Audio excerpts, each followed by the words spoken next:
Un mensaje para hoy. Un mensaje para hoy. En Lamentaciones, Jeremías, aquí capítulo 2, verso 9, él escribió estas palabras: sus puertas fueron echadas por tierra, destruyó y quebrantó sus cerrojos. Su rey y sus príncipes están entre las naciones donde no hay ley. Quiero hablarles en esta mañana algo sobre una ley que es la ley que Dios estableció, que no es una ley difícil de llevar, pero las naciones han establecido leyes y a veces se olvidan aún de sus propias leyes y aún más se olvidan de la ley de Dios. Y aquí el profeta está hablando de que sus reyes, sus príncipes, sus gobernantes, sus presidentes estaban entre las naciones donde no hay ley. Sus profetas, y aquí el problema, sus profetas tampoco hallaron visión de Jehová. Hay algo también que podemos considerar nosotros, y es que es muy posible, y no es que esté fuera de lo que la Biblia enseña, que a veces, como están los gobiernos, están los profetas, están las iglesias. Y entonces, si no hay visión, porque el gobierno no tiene la visión de Dios, y si el pueblo de Dios tampoco tiene la visión de Dios, sus profetas no tienen visión, entonces hay un gran problema, porque se van a acostumbrar a lo que está a su alrededor, a lo que está pasando, y le pasa como el viejo proverbio de la ranita que la echaron en la olla y le comenzaron a aumentar la temperatura del agua poco a poco, ya cuando el agua estaba hirviendo, la rana no se dio cuenta y ya era demasiado tarde. Entonces las naciones, cuando sus gobiernos no temen a Dios, no hay ley, representación de la ley de Dios. Tendrán leyes en sus gobiernos, pero si esas leyes son leyes injustas, y luego los profetas tampoco tienen visión porque se han acostumbrado a la manera en que el gobierno está administrando, entonces hay un problema grave. Entonces Jeremías lo hizo saber aquí. Sus profetas tampoco hallaron visión de Jehová.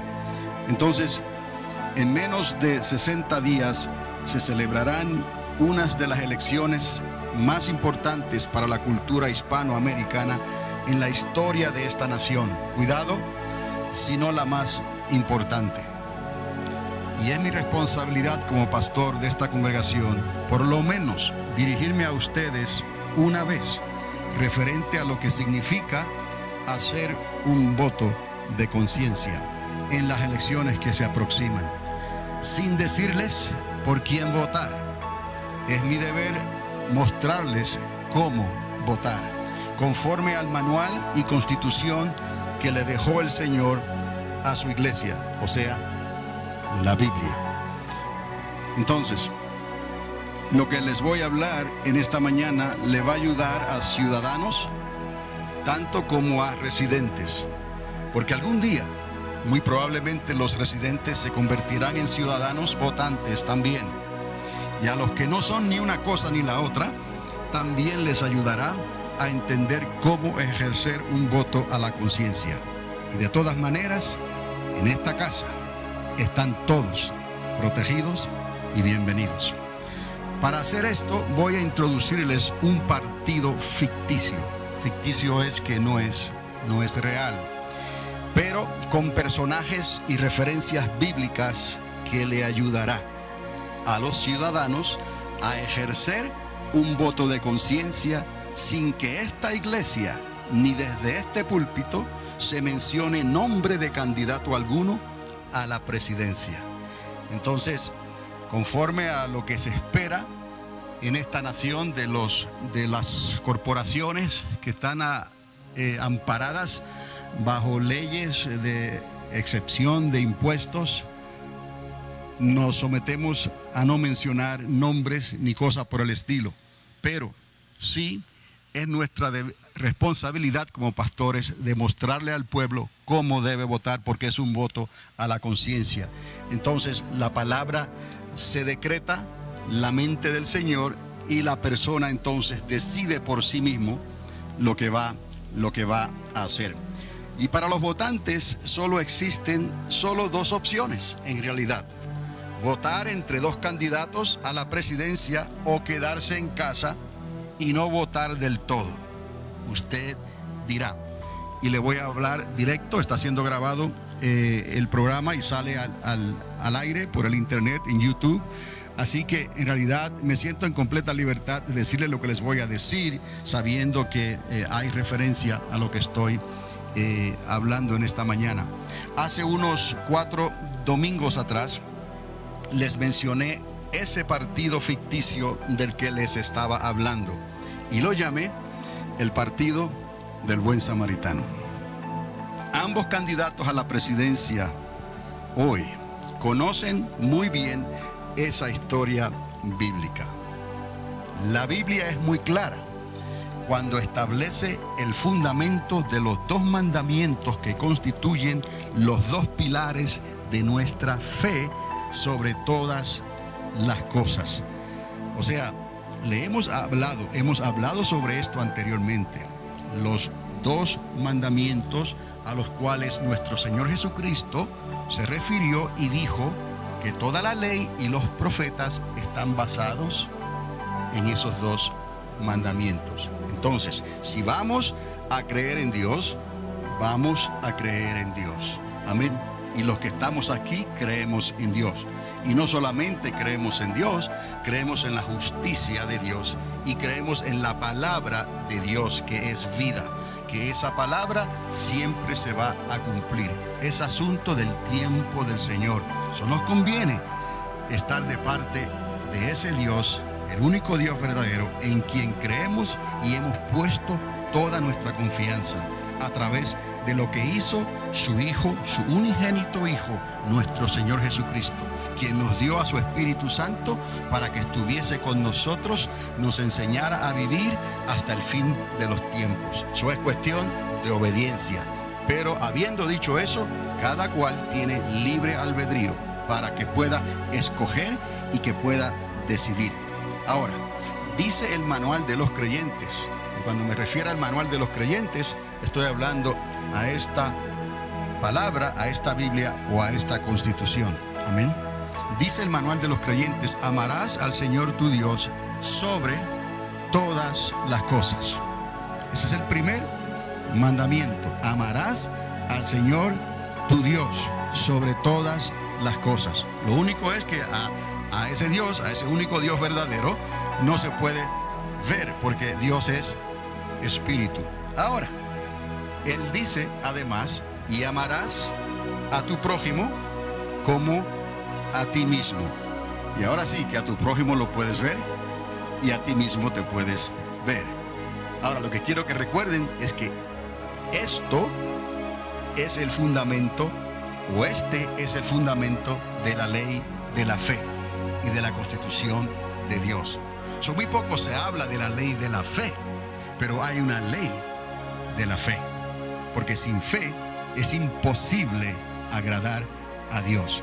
Y esa ley de la fe está amparada bajo la Constitución de Dios. Y esta ley de la fe no está solamente escrita en páginas, sino que por el dedo de Dios está disponible para ser escrita en nuestros corazones. Y esa es la ley de la fe, escrita en nuestros corazones por el dedo de Dios. ¿Y quién es el que mueve el dedo de Dios? El Espíritu de Dios. Entonces, verdaderamente, cuando el Señor le recuerda a los discípulos: si por el dedo de Dios estas cosas están ocurriendo, verdaderamente el reino de los cielos ha llegado a vosotros. Estamos amparados bajo la ley de la fe. Ahora, la fe tiene un elemento vertical y tiene un elemento horizontal para ambos lados. Esa es la fe. Amarás al Señor tu Dios y amarás a tu prójimo como a ti mismo. Vea usted, esos son los 2 elementos de la ley de la fe: hacia arriba y hacia el lado. Aquí no hay confusión. Para arriba y para abajo, o sea, no para abajo, para los lados, sin hacer acepción de personas. Entonces, los 2 mandamientos están basados en una relación vertical con nuestro Padre Celestial, que aunque no lo vemos, le amamos por la fe, y que Él nos ha encomendado a amar a nuestro prójimo horizontalmente, sin hacer acepción de personas. Entonces, un voto a la conciencia para que sea justo por el candidato a la silla de la presidencia de la nación más poderosa de la tierra, merece entonces tal consideración. Por eso le estoy hablando en esta mañana que no les digo por quién votar, pero sí mi deber y mi responsabilidad es mostrarles, enseñarles, decirles cómo votar. Pero no es votar así como el mundo vota, porque el mundo puede votar conforme a lo que más le conviene. Pero nosotros estamos en este mundo, pero no somos de este mundo. Entonces nosotros tenemos que cuidarnos de que si vamos a votar, porque ya les dije a usted, los que pueden, los ciudadanos tienen esa opción por 2 candidatos, o la opción de quedarse en casa y no hacer nada. Nadie te va a obligar a que lo hagas. Eso está completamente bajo tu discreción. Entonces, hay que tomar tal consideración cuando se va a votar por la conciencia y se va a hacer en la nación más poderosa de la tierra. Pregunta, ¿se están tomando en cuenta estos 2 pilares monumentales que sostienen la ley de la fe? Cuando hablo entonces de esos 2 pilares monumentales, es porque son los 2 mayores mandamientos y que Jesús mismo, Él dijo que en estos 2 mandamientos se encierra toda la ley y los profetas. Por eso es que son monumentales y por eso es que son 2. Y uno es una relación vertical hacia arriba y el otro es una relación horizontal hacia tu lado derecho y hacia tu lado izquierdo, para que no hagas acepción de personas. Estas cosas, el que va a votar y hacer un voto a la conciencia, que sea una persona creyente y temerosa de Dios, no debe entonces de compararse como vota el mundo, que va a votar a conveniencia. Bueno, pues ¿quién me va a dar más? Ya eso es un voto comprometido, es un voto egoísta. Si lo vamos a hacer, entonces vamos a utilizar la palabra. Entonces algunos quizás están llegando a la conclusión, bueno, mejor es quedarse en casa. Bueno, no necesariamente. Tú tienes esa libertad y lo puedes hacer. Y cuando lo vayas a hacer, entonces hazlo conforme a este manual, que es la palabra de Dios. ¿Se están tomando en cuenta estos 2 pilares monumentales que sostienen la ley de la fe? ¿Por qué? Porque un pilar no puede funcionar sin el otro. ¿Me explico? Los hechos hablarán más fuertes que las palabras comprometedoras de los políticos, que demuestren con sus acciones quién se ampara más bajo la ley de la fe. Quien diga que teme a Dios, que también con sus hechos extienda su mano de misericordia a favor de los pobres, de los afligidos, de los menesterosos, de los desamparados, y que contra los humildes no levante cohecho. Todo esto es lo que Dios, lo que en su corazón Él le reveló a los profetas y quedó estampado en las páginas de esta Constitución y de este manual, para que la persona que vaya a votar y dar un voto a la conciencia lo haga entonces sabiamente y no como lo hace el mundo. La tentación es grande y la tentación es fuerte. Si el narco tiene tanto éxito en México, por decirlo así, es porque tiene el poder monetario para comprar, para que la gente hable o la gente se calle, y tiene el poder monetario para buscar personas que estén dispuestos a hacer el trabajo que quizás no todos quieren hacer, pero va a haber alguien que por una buena cantidad de dinero vaya y lo haga, aunque sea ilegal, aunque sea un crimen contra la humanidad y la sociedad. Entonces el poder monetario tiene mucho que ver. Entonces que no caigamos en esa trampa, porque el Dios de este mundo, el mamón, como Jesucristo lo identificó, tiene mucha influencia, de manera que no hay cosa más terrible, no hay pecado más grande en realidad que el amor al dinero. El dinero no es necesariamente malo de por sí, Pero lo que se hace con el dinero y el amor por el dinero puede levantar raíces de amargura y puede levantar cosas que son abominación a Dios dentro del corazón del hombre y dentro del corazón de un hijo o una hija de Dios. Tenemos que cuidarnos con lo que decimos, con lo que hacemos, cómo actuamos nosotros y no dejarnos influenciar por estas armas poderosas que tiene el mundo. Recuerde, estamos en este mundo, pero no somos de este mundo. Y al fin y cuentas, todo el oro, toda la plata, todos los elementos ricos y raros que se formaron millones y billones de años atrás en las estrellas cuando se formaron, esos elementos le pertenecen ¿a quién? A Dios. El oro es un elemento raro, pero le pertenece a Dios. Todo el oro del universo le pertenece al arquitecto del universo. Y por ende, Dios los reparte como Él quiere. Pero no vamos a poner nuestra confianza en esas cosas materiales. Vamos a poner nuestra confianza en el autor, no solamente de las cosas materiales, sino de las cosas espirituales. Porque ahí, mis amados, hay eternidad. Y para allá queremos ir. Es el plan de Dios. Que ninguno perezca.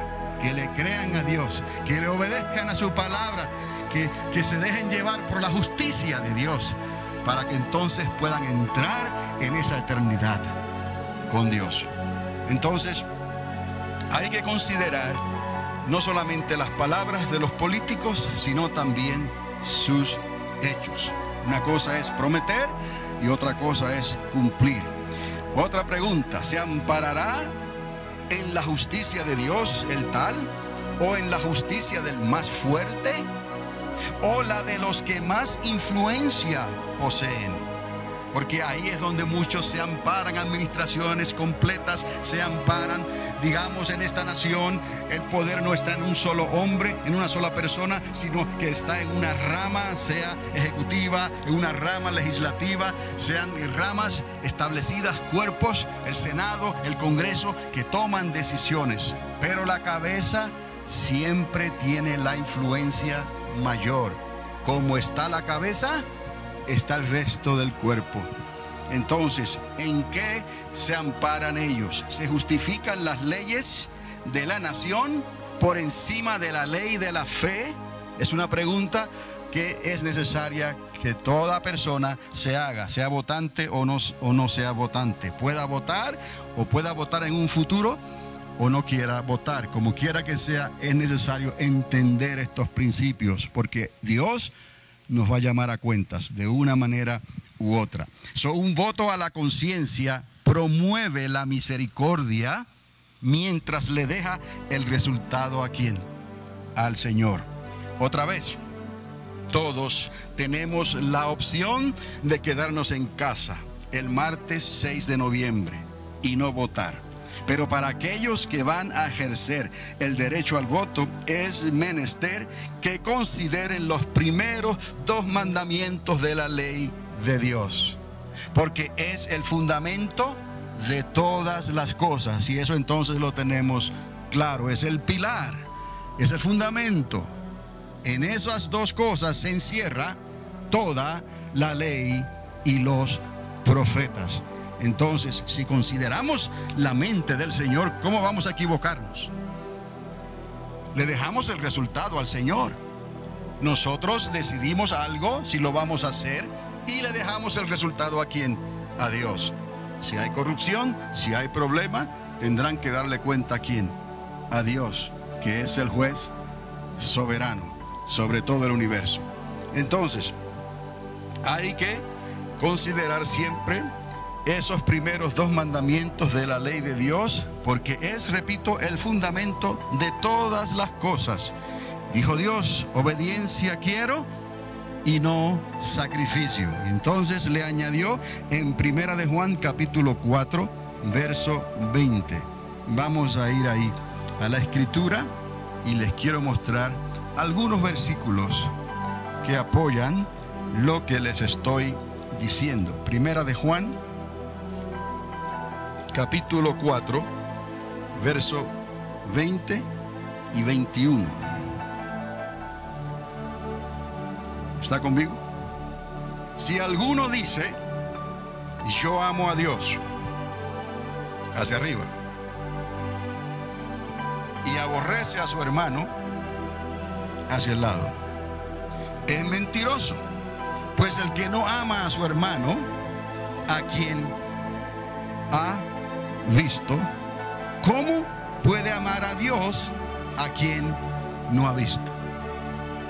Hay que entender estas cosas y en el temor de Dios obrar en la justicia de Dios, porque de otra manera estamos siendo comprados por la influencia del mundo, y las cosas de este mundo pasarán, pero mi palabra, dice el Señor, permanece para siempre. Yo quiero vivir por esa palabra y que esa palabra viva en mí. No solamente me enseña y me muestra el camino y la dirección, sino que también me da paz.